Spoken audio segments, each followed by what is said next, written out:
Isso aí, Mário, isso aí. Deus está vendo aí, você em casa, aí com essa pantufa aí, né? Enrolada nesse edredom, canequinha aí de chocolate aí. Vamos lá, meu irmão. Jesus volta aí, ó. Vai, né? Vamos trabalhar, cara. Vamos trabalhar. Tem muita. Eu imagino assim, a gente nos nossos melhores sonhos. Eu falei com a comissão, quando nós montamos a comissão, falei, Mário, dessa vez, esse ano, vai ter fila para ter gente trabalhar, porque nós ficamos 2 anos parados com a pandemia, então o povo quer trabalhar. Olha a ingenuidade, né? Não, já falou assim, é diferente, o povo estava em casa parado, e falou assim, vamos ver, já estava parado 2 anos, vamos ficar 3. Né? Aí Jesus volta, queridão, né? Você conhece a Bíblia, né? Então, vamos trabalhar, gente, é tão bom trabalhar para Jesus, é o melhor patrão que existe no mundo, no universo, nas galáxias, é Ele. Então, trabalhe para Jesus aí, sai dessa aí, dessa pantufa aí, vem para a igreja, vem orar, crente. Né? Abra sua Bíblia aí no livro de Gênesis, primeiro livro da Bíblia, livro de Gênesis, te facilitar para você achar ele aí, né? Capítulo 16, queridos, deixa eu dar aqui um pequeno testemunho.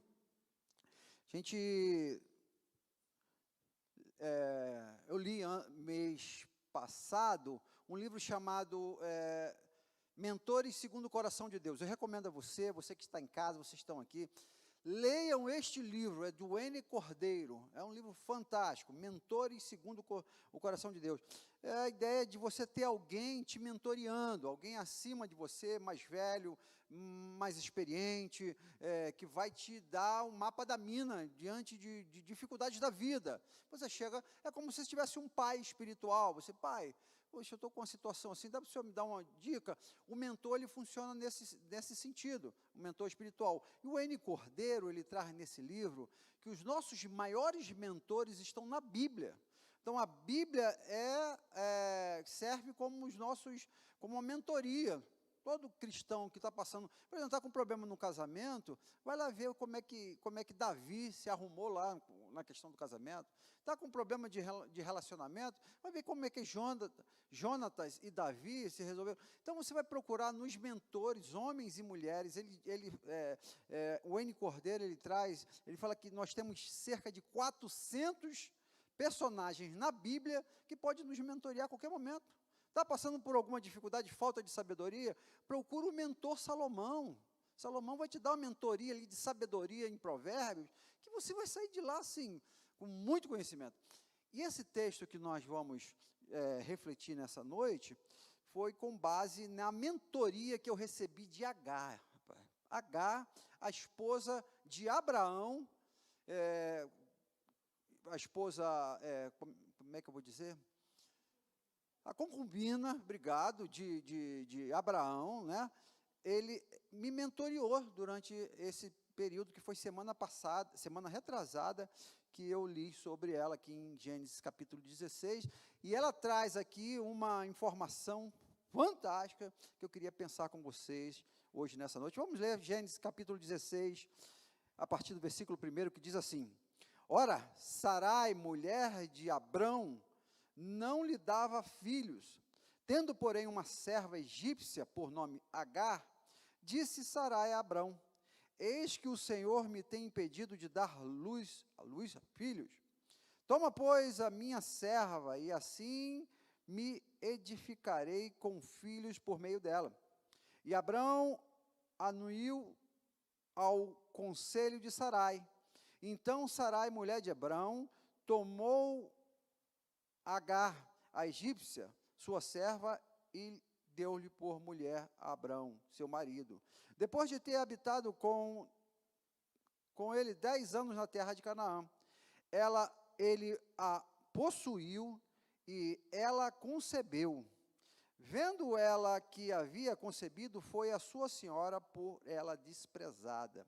Disse Sarai a Abraão: Seja sobre ti a afronta que me faz a mim. Eu te dei a minha serva para possuires. Ela, porém, vendo que concebeu, desprezou-me. Julgue o Senhor entre mim e ti. Respondeu Abrão a Sarai: a tua serva está nas tuas mãos, procede segundo melhor o teu parecer. Sarai humilhou-a, e ela fugiu da sua presença. Tendo achado o anjo do Senhor junto a uma fonte de água no deserto, junto à fonte no caminho de sul, disse: Agar, serva de Sarai, de onde vens e para onde vais? Ela respondeu: fujo da presença de Sarai, minha senhora. Então lhe disse o anjo do Senhor: volta para a sua senhora e humilha-te sobre as suas mãos. E disse-lhe mais o anjo do Senhor: multiplicarei sobremodo a tua descendência, de maneira que por numerosa não será contada. Disse-lhe ainda o anjo do Senhor: concebeste, darás à luz um filho, a quem chamarás Ismael, porque o Senhor te acudiu na tua aflição. Ele será entre os homens como um jumento selvagem, a sua mão será contra todos, e a mão de todos contra ele, e habitará fronteiras a todos os seus irmãos. Então ela invocou o nome do Senhor que lhe falava: tu és Deus que vê, pois disse ela: não lhe olhei eu neste lugar para aquele que me vê?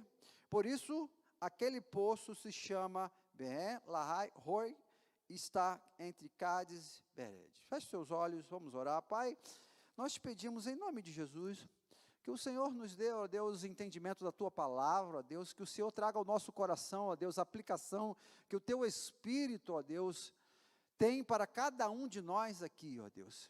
Pai, ajuda-nos a compreender segundo a Tua vontade, ó Deus, segundo, ó Deus, o Teu intento, quando revelou ao Teu servo Moisés esse texto para ele escrever, ó Deus, segundo a tradição, ó Deus. Nós te pedimos, ó Deus, que o Senhor nos oriente, em nome de Jesus. Amém e amém. Esse texto nos traz uma informação tremenda, meu querido. Bota isso aí gravado no seu coração. Que texto que a gente lê, quem tem o costume de ler a Bíblia todo ano, tem o costume de ler Gênesis lá no começo do ano, né? E passa por esse texto, permita-me usar como exemplo, várias vezes batido nesse texto, é um texto, né, pesado e tal, mas a gente não para pensar na profundidade desse texto, meu irmão. E se Deus te botou aí hoje para você ouvir essa mensagem, é porque Deus tem algo tremendo para falar com você aqui, através desse texto hoje. Trouxe você aqui hoje, nesse texto, para falar algo maravilhoso. Nós estamos vivendo um tempo tão complicado na nossa história política, econômica, sanitária, relacional. Está complicado hoje as coisas no mundo, no Brasil, no Distrito Federal, e a gente às vezes fica meio perdido sem saber o que fazer. Sarai, essa mulher aqui que foi dada por, Agar, essa mulher que foi dada por Sarai a Abraão, porque ela não podia ter filho, então Deus fez uma promessa a Abraão que ele teria muitos filhos, a Abrão, que ele teria muitos filhos, lá em Gênesis capítulo 12, depois reforça em Gênesis capítulo 15, e os filhos não vêm, e Sarai fala assim: olha, eu não posso ter filho. Então ela pega a sua escrava e dá para Abraão: Abraão, olha, faça a sua descendência através dessa escrava. E quando essa escrava, ela então engravida, ela começa agora a humilhar a Sarai, desprezar a Sarai, dizia o texto. Sarai fica muito chateada, a esposa de Abrão, e então começa a perseguir Agar. Agar é o lado mais fraco da corda, né, que a gente costuma dizer. Ficou ruim para ela, ela fugiu da presença da sua patroa ali, vamos botar assim, e vai para o deserto. Chega no deserto, ela encontra um anjo, e o anjo fala para ela: olha, Sarai, volta, Agar, volta porque o filho que vai nascer de você vai ser grande, vai ser poderoso. Então, diante daquela cena, Agar, ela dá um nome a um poço que ela estava, a fonte da água que ela estava, de Ben-Lahai-Roi, que quer dizer o Deus que vê. É sobre isso que a gente vai pensar nessa noite, é sobre esse texto em que Deus me chamou a atenção há 3 semanas atrás, assim: nós temos um Deus que vê. Você pode dizer aleluia? Que maravilha! Deus está vendo, meu querido. Deus está vendo a aflição de Agar. Agar, uma egípcia, uma escrava, não fazia parte da linhagem, não estava dentro do povo. Abraão não tinha merecimento nenhum de Deus ver. E Deus estava vendo a injustiça, estava vendo toda aquela situação. Então, qual é a luta que você está passando? Qual é o problema que você está enfrentando? Deixa eu falar uma coisa aqui, já que a gente pode encerrar aqui agora. Deus está vendo a sua luta. Aleluia. Que coisa linda, gente. Você saber que tem um Deus lá no céu, que está olhando para você, que está vendo os seus desafios, está vendo as suas afrontas, e Ele é um Deus que vai fazer justiça. Isso faz toda a diferença no meio das nossas lutas. Irmã Volga, Deus está vendo, irmã Volga. Aleluia. Deus está vendo. Mateus, Deus está vendo a luta que vocês estão passando, Mateus. Deus está vendo, pastor Gesiel, a sua luta. Deus está. Nós não temos um Deus indiferente, não, Alex. Ele está nessa hora olhando para você, para a sua casa, quem é essa pessoa que está te enfrentando? Quem é essa pessoa que está querendo te prejudicar? Deus está vendo. Aleluia. É o que nós vamos pensar aqui nessa noite aqui. Isso traz um conforto, isso traz uma segurança. Você já viveu um ambiente, você já viveu momentos no seu ambiente de trabalho, onde tem um chefe lá te perseguindo, e você fala assim, mas esse chefe está me perseguindo, meu Deus do céu, quem vai poder fazer alguma coisa? Ele é o chefe, ele é o que está comandando, ele é o dono da empresa, quem vai ser por mim? Aí o texto, Deus está vendo sua luta, querido. Deus está vendo o seu desespero, Deus está vendo a sua dor, Deus está nos olhando. Isso traz um conforto, pastor Guilherme, para a gente, maravilhoso, que vira e mexe, a gente passa por situações na vida, que as pessoas vêm nos afrontar, as pessoas vêm nos humilhar, gente, vira e mexe. A gente está ali fazendo o nosso trabalho. Eu vou usar um termo aqui, até um pouco chulo, mas é da expressão, eu vejo a turma do exército falando, a H entrou de bucha, né? Ela estava lá, servindo, de boa. Ela não se ofereceu para Abraão, não foi. Sarai que falou assim, olha, fica aqui com H, não foi? Não foi isso que nós lemos aqui? Sarai, H, ela não pediu para aquilo, não pediu, gente. Mas, de repente, apareceu uma oportunidade para ela ser mãe ali do patrão, e ela foi. A mulher está me dando, eu vou aqui, né? Pegou essa oportunidade. Só que, assim, a bem da verdade, Sarai não podia humilhar, H não podia humilhar Sarai. E a H fez isso. H também deu mole aí, gente. Porque ela começou a ser perseguida por Sarai, porque a hora que ela engravidou, ela começou a desprezar a sua patroa.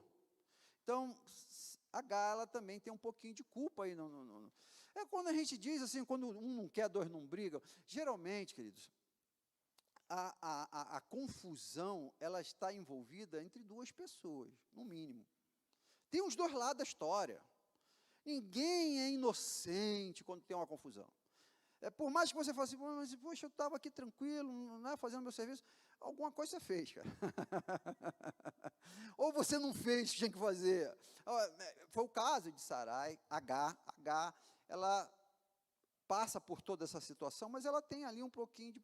Ela começou depois que ela engravidou, ela começou a provocar, o texto não nos diz muito, mas ela diz que ela, depois que concebeu, vendo o que havia concebido, foi a sua senhora por ela desprezada. Então ela começou a desprezar a Sarai ali, agora eu estou grávida do teu marido e tal, alguma coisa desse tipo, e aí começou a confusão. Mas eu queria dizer o seguinte, o Deus que tudo vê, a primeira coisa, o versículo 4, vai dizer assim, é um Deus que conhece a nossa história.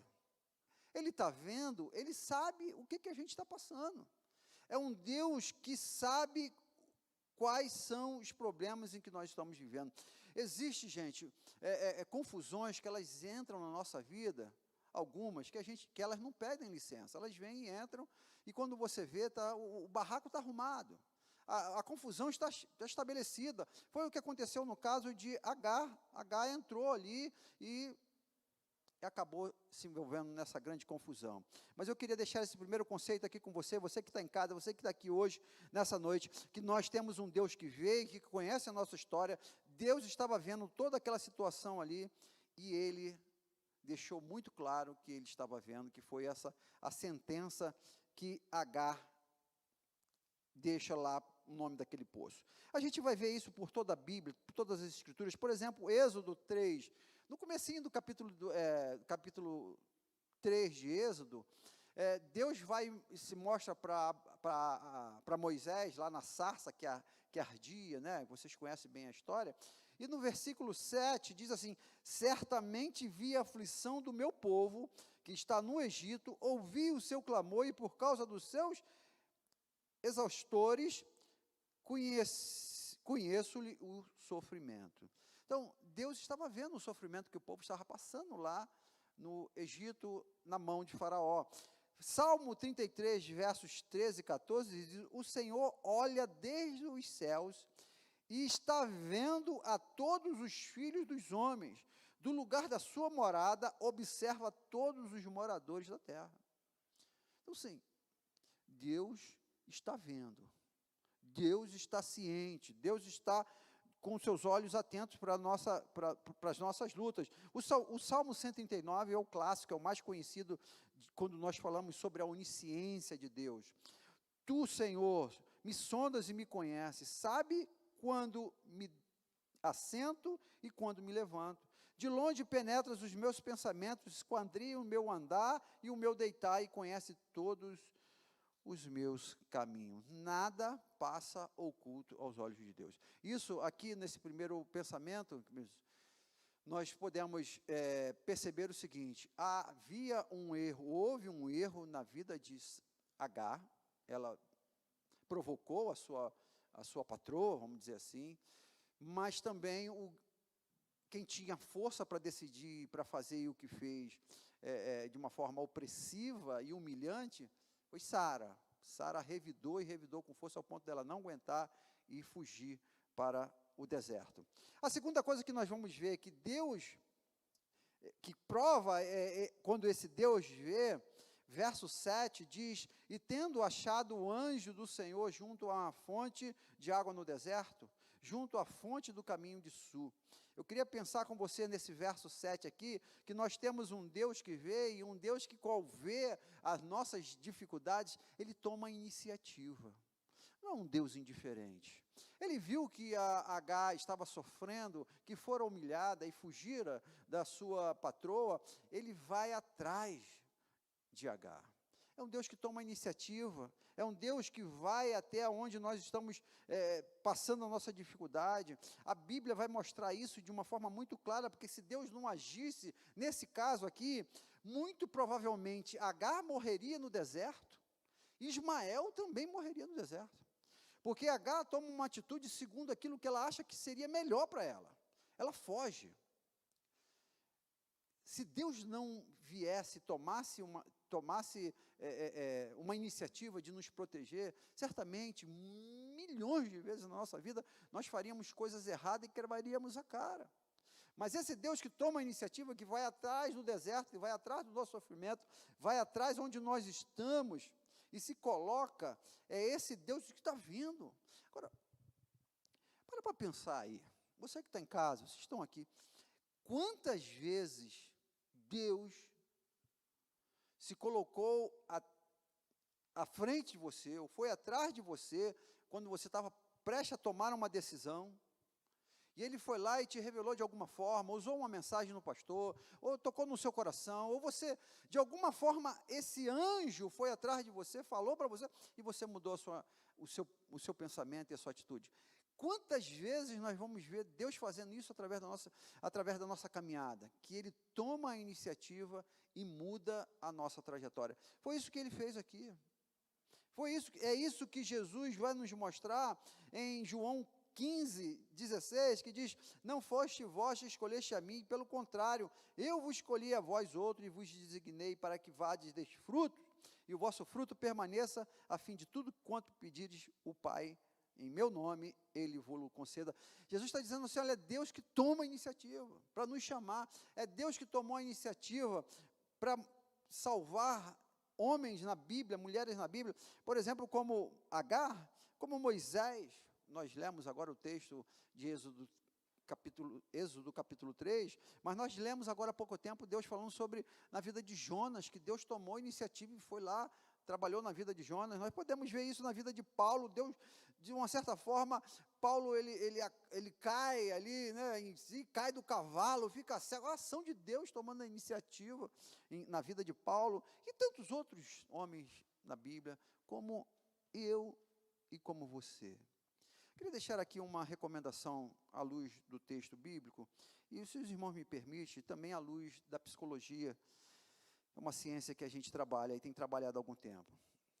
Abrir aqui um parênteses, rapidinho. Não tome decisões de cabeça quente. Foi isso que Agar fez. Agar foi desprezada e falou assim, eu vou sair, eu vou largar esse emprego, eu vou fugir. Quantos, né, fazem isso no mercado de trabalho, na carreira? Chutam o pau da barraca, como diz aí fora, né? Largam tudo, se divorciam, largam o casamento, porque estão com cabeça quente.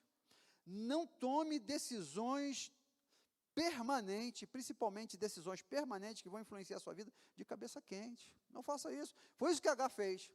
Mas, graças a Deus, o anjo foi lá até ela e tirou a Agar de tomar aquela decisão. Então, não tome decisões precipitadas e principalmente de cabeça quente. Nós temos um Deus que vê, versículo 8, diz assim, e disse-lhe, Agar, serva de Sarai, de onde vens e para onde vais? E ela respondeu, fujo da presença de Sarai, a minha senhora. Um Deus que vê é um Deus que nos ouve, é um Deus que se interessa pelas nossas queixas. Igreja, aqui é o anjo perguntando a Sarai qual era o problema dela. É Deus, esse Deus que nós conhecemos, onisciente, onipresente, onipotente, que sabe tudo, pode tudo, está em todos os lugares, querendo saber de nós qual é o nosso problema. E é a grande questão da teologia que tem aí hoje, há muitos anos. Mas por que Deus, por que eu preciso orar e falar para Deus, se Deus já sabe? Né? Não tem essa confusão, às vezes as pessoas, eu não preciso falar para Deus, Deus já sabe o que está no meu coração. O próprio Senhor Jesus disse isso lá em Mateus 9, mas ele estava falando isso sobre a questão de repetições vãs. Você lê o capítulo todo, você vai entender.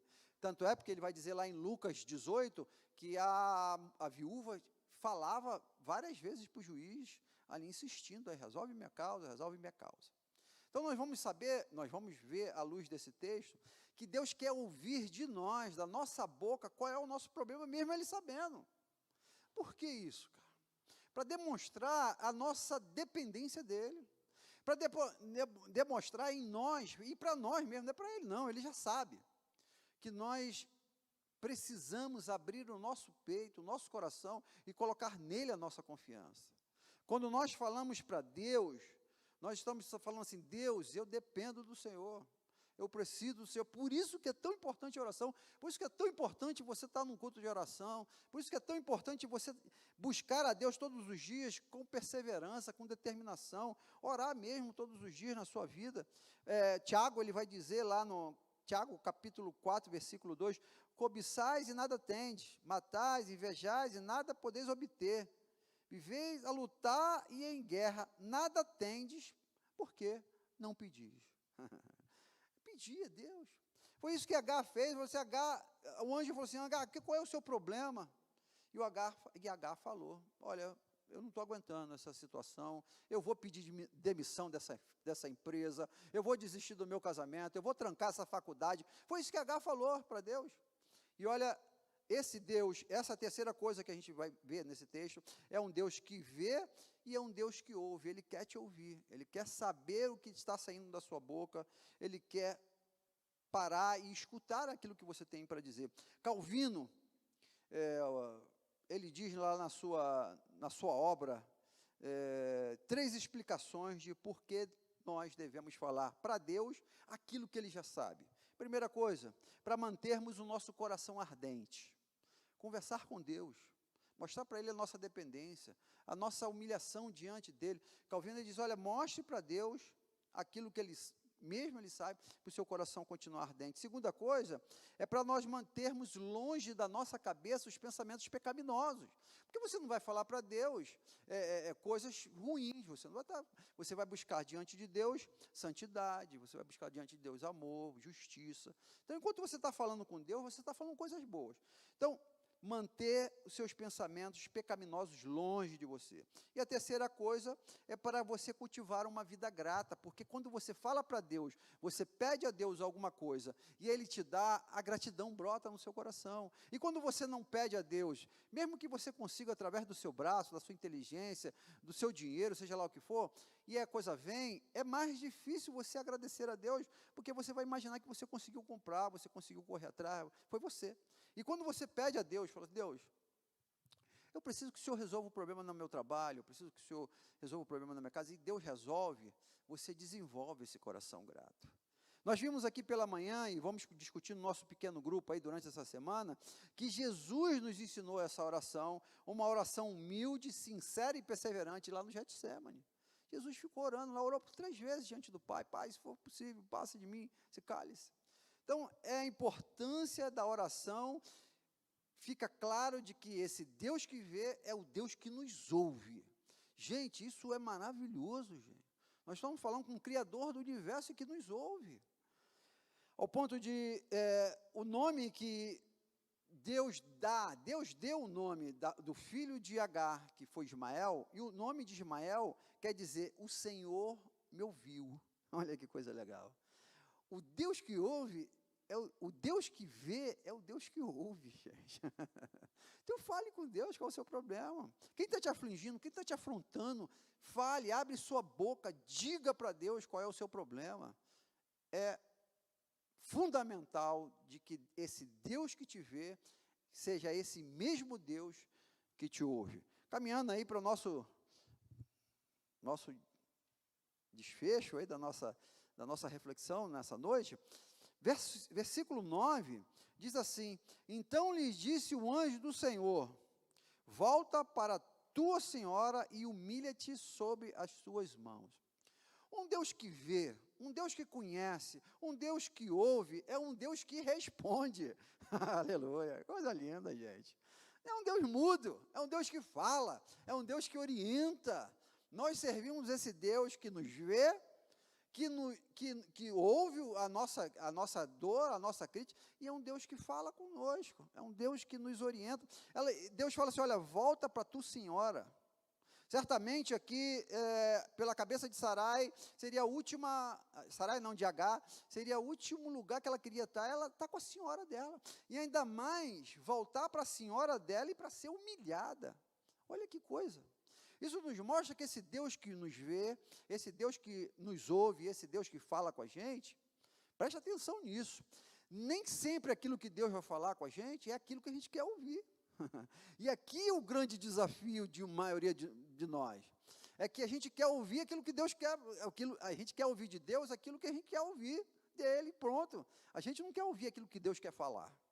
E Sarai e Agar ouve de Deus e fala assim, olha, você está indo para lá, mas eu quero que você volte para cá. E você vai para lá, você vai ser humilhada por Sarai. Olha aqui, quem quer ouvir isso de Deus? Que mensagem é essa que a gente vai pregar no domingo e que vai encher a igreja? Eu falo assim, olha, você veio aqui porque Deus te chamou para você ser humilhado lá no seu trabalho. Eu não volto nunca mais nessa igreja, né? Deus me livre. Mas foi isso que Deus falou para Agar. Gente, a gente precisa ter essa capacidade para estar diante desse Deus que vê e que nos ouve, a capacidade de obedecer o que Ele falar. Porque Ele sabe o que é melhor. Ele sabe que certamente, se Agar fosse para o deserto, ela morreria com seu filho no deserto. E o único lugar que ela poderia voltar era para a casa de Sarai, sua esposa. E lá ia ser difícil. Por quê? Porque ela afrontou sua patroa, sua senhora, e agora ela ia pagar pelo que ela fez, de certa forma, e ela seria humilhada. Então ela falou assim, Agar, vai para lá. A resposta que eu tenho para a tua oração é você continuar aí onde você está, você está sendo humilhado aí, permaneça aí onde você está sendo humilhado, porque a gente vai ver daqui a pouco a resposta.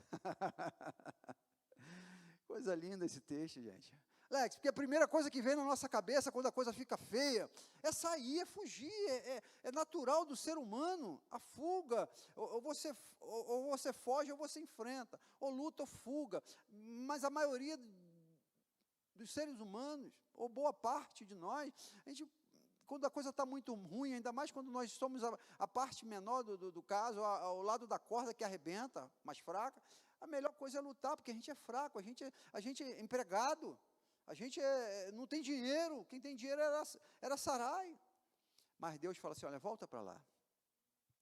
Então, eu queria te dizer uma coisa com todo cuidado, e com a orientação do Espírito Santo na tua vida, na vida de você que está aqui, querido. Você está passando por alguma dificuldade, Deus colocou esse texto no meu coração, não foi à toa. Você que está pensando em desistir, porque o negócio está feio, porque lá você está sendo humilhado, aguenta firme, cara. Procura ver se é essa a orientação que Deus, que está vendo a sua luta. Igreja, certamente todos nós aqui, ou quem sabe a maioria, já passou por uma situação dessa, em que a melhor solução era ir embora, segundo ao nosso olhar. E que permanecer, ou voltar para este lugar, seria talvez, num olhar humano, uma decisão racionalmente não tão correta. Ainda mais hoje nós vivemos num tempo em que, falei agora há pouco tempo, que 90%, segundo a estatística que saiu no jornal o Extra em 2019, 90% da população que trabalha está insatisfeito com o seu trabalho. Olha aqui, que número enorme, né? Uma pessoa, talvez você aqui não, está feliz com o seu trabalho, mas 90%, segundo essa estatística, está insatisfeito. Então, a melhor coisa é ir embora, deixar para lá, largar essa carreira, deixar essa casa, procurar outra coisa para fazer e tal. Procure saber a direção de Deus na sua vida, porque Deus, Ele conhece o amanhã. Deus, Ele está te vendo. Deus, Ele está ouvindo a sua oração. E esse Deus é um Deus que responde a nossa oração e nos orienta, segundo a sabedoria dEle, que Ele conhece o que é amanhã. Vou dar aqui um pequeno testemunho, mais um aqui, meus irmãos. Os irmãos que estão aqui há mais tempo na igreja, nós vivemos recentemente, alguns anos atrás, um momento um pouco difícil aqui da igreja. Os irmãos mais antigos sabem. E a primeira ideia que vinha ao meu coração a cada manhã vaza. Né? Talvez só eu, né? Não sei se os irmãos também tiveram essa mesma vontade, né? Muitos aqui vazaram, foram embora. Tínhamos aqui quase 500 e poucos membros, 600 e poucos membros, muitos foram embora.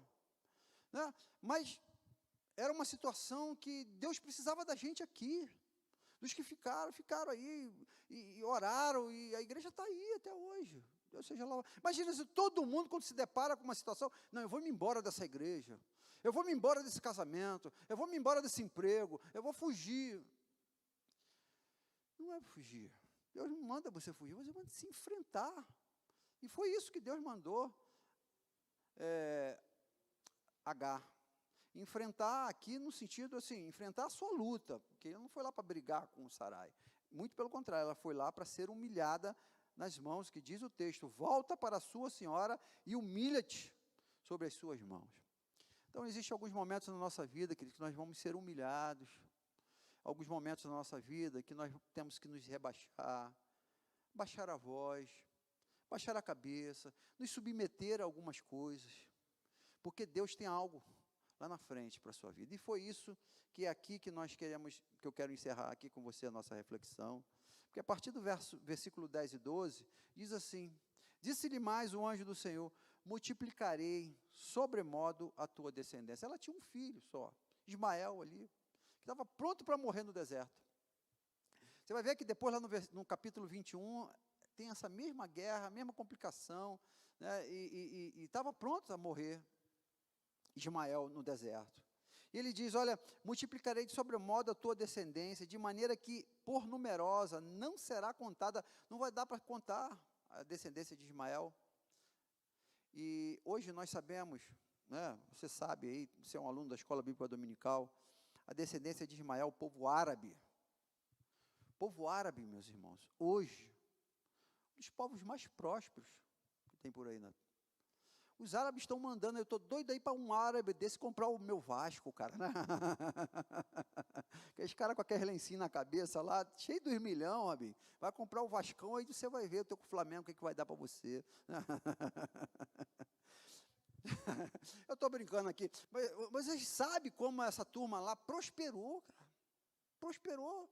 Por mais que eles são muçulmanos, a maioria lá, esmagadora, muçulmana, a gente sabe que isso eles são espiritualmente cegos, estão, mas foi um povo, e é um povo amado por Deus, porque recebeu aqui a promessa de Deus, porque é um Deus que vê e é um Deus que faz justiça, cara.